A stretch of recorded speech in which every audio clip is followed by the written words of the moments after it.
அதிகாரம் 18.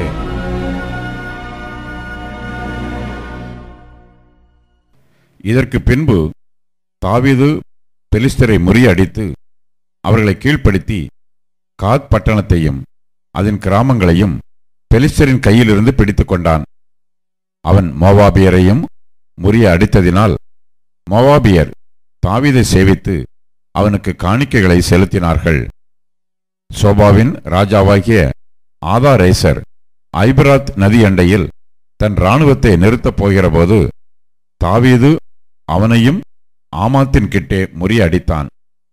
அவனுக்கு இருந்த 1000 ரதங்களையும் 7000 குதிரை வீரரையும் 20000 காலாட்களையும் பிடித்து ரதங்களில் 100 ரதங்களை வைத்துக்கொண்டு மற்றவைகளையெல்லாம் துண்டாடி போட்டான். சோபாவின் ராஜாவாகிய ஆதாரேசருக்கு உதவி செய்ய தமஸ்கு பட்டணத்தாராகிய சீரியர் வந்தார்கள்.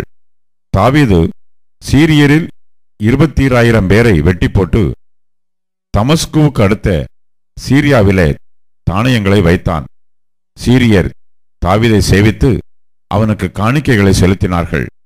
தாவீது போன இடத்திலெல்லாம் கர்த்தர் அவனை காப்பாற்றினார்.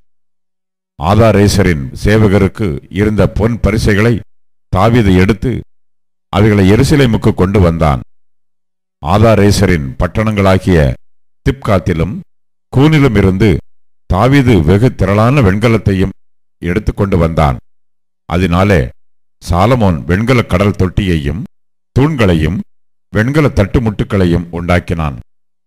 தாவீது சோபாவின் ராஜாவாகிய ஆதாரேசரின் இராணுவத்தை எல்லாம் முறிய அடித்த செய்தியை ஆமாத்தின் ராஜாவாகிய தோயு கேட்டபோது அவன் தாவீது ராஜாவின் சுக செய்தியை விசாரிக்கவும் அவன் ஆதாரேசரோடு யுத்தம் பண்ணி அவனை முறிய அடித்ததற்காக அவனுக்கு வினவுதல் சொல்லவும் தன் குமாரனாகிய அதோராமையும் பொன்னும் வெள்ளியும் வெண்கலமுமான சகலவித தட்டுமுட்டுக்களையும் அவனிடத்திற்கு அனுப்பினான்.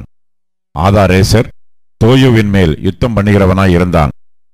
அந்த தட்டுமுட்டுக்களையும் தான் ஏதோமியர், மோவாபியர், அம்மோன் புத்திரர், பெலிஸ்தர், அமலேக்கியர் என்னும் சகல ஜாதிகளின் கையிலும் வாங்கின வெள்ளியையும் பொன்னையும் கூட தாவீது ராஜா கர்த்தருக்கு பரிசுத்தம் என்று நேர்ந்து கொண்டான்.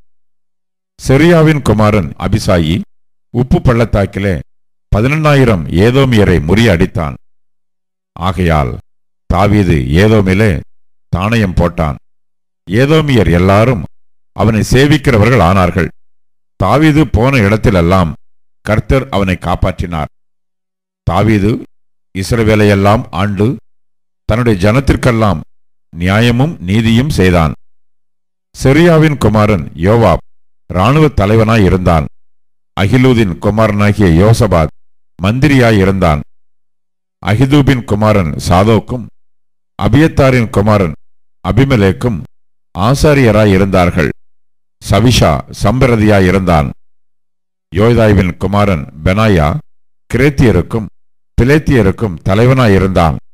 தாவீதின் புத்திரர் ராஜாவினிடத்தில் பிரதானிகளாயிருந்தார்கள்.